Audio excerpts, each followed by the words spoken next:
नहीं करना, बेबे नहीं करना मेरे साथ। इस तरह के एडिक्टिव शोज को देखना, महंगे महंगे ब्रांड्स के प्रोडक्ट्स को खरीदना, टुकड़ों पर लड़ना या फिर किसी लीडर के नैरेटिव, स्टोरी या एजेंडा को ब्लाइंडली फॉलो करना। तो लगता है कि हम सिस्टम की एक मशीन को खिला पिला रहे हैं और उस मशीन के मालिक यानी उस मशीन के क्रिएटर को घर बैठे बैठे मजा आ रहा है, क्योंकि हम सब कंज्यूमर्स हैं और इन चीज़ों के क्रिएटर्स को ये चीज़ पसंद है। इसके मैं 2-3 एग्जांपल्स देना चाहूँगा और सबसे बड़ा एग्जांपल तो हाल ही में जो हमारे देश की विमेंस क्रिकेट टीम ने वर्ल्ड कप जीता है और हमारे देश का नाम रोशन करा है।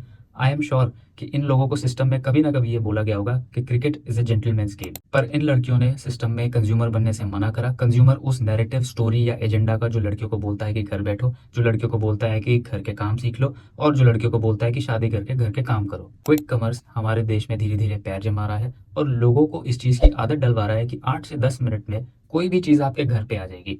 इसी आदत को फ़ायदा उठाकर इन चीज़ों के क्रिएटर्स बन जाते हैं मिलियनर्स, बिलियनर्स, लेकिन हम जैसे लोग बन जाते हैं कंज्यूमर्स।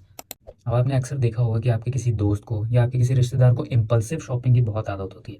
इसमें शॉपिंग ऑनलाइन बहुत ज़्यादा इन्वॉल्व होती है। Impulsive shopping basically online shopping या फिर मॉलिंग से बहुत ज़्यादा जुड़ी होती है। आपने नोटिस किया होगा कि आपके किसी दोस्त को मॉल जाते वक्त कोई अर्ज हो जाती है कि मुझे ये चीज़ खरीदनी ही खरीदनी है, चाहे कुछ भी हो जाए।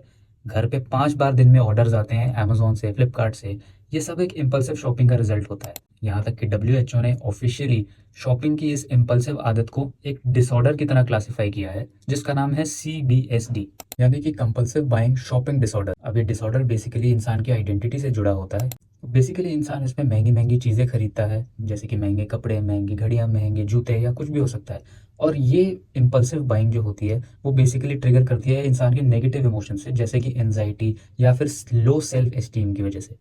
और हमारी इसी आदत का फ़ायदा उठाती हैं बड़ी बड़ी कंपनीज या बड़े बड़े ब्रांड्स, जिनको खरीद कर हम उनकी फ्री में प्रमोशन करते हैं और हम बन जाते हैं कंज्यूमर्स और एज यूजुअल वो बन जाते हैं क्रिएटर्स। इस पूरी वीडियो का कॉन्टेक्स्ट ये नहीं है कि आप कंजम्पशन करनी बंद कर दीजिए। मैं बस इतना कह रहा हूँ कि लग्जूरियस या ब्रांडेड चीज़ें खरीदने से पहले 2 बार ज़रूर सोचिएगा कि आपकी इसको कितनी ज़रूरत है, या ये ब्रांड आपकी आइडेंटिटी से ऊपर है या नीचे है। और अगर आप ऐसी चीज़ों का कंजम्पशन अपने आप को सेटिस्फाई करने के लिए कर रहे हैं तो फिर आप फ्री में उन ब्रांड्स की प्रमोशन कर रहे हैं, क्योंकि उनके प्रोडक्ट्स पे उनका नेम मेंशन होता है। वही प्रोडक्ट आप पब्लिकली डालकर घूमते हैं या हाथ में फ़ोन के तौर पर लेकर घूमते हैं। तो नेक्स्ट टाइम आप किसी भी बड़े पॉलिटिकल लीडर की या किसी ब्रांड के एजेंडास को, स्टोरीज को, नैरेटिव्स को ब्लाइंडली फॉलो करना चाहते हैं तो उससे पहले 2 बार ज़रूर सोचिएगा कि आप कंज्यूमर बनना चाहते हैं इन चीज़ों के, या फिर लाइन के उस पार खड़े रहकर कुछ बेहतर प्रोड्यूस करना चाहते हैं या फिर कुछ बेहतर क्रिएट करना चाहते हैं जो हमारी सोसाइटी में कुछ डिफरेंस लेकर आए।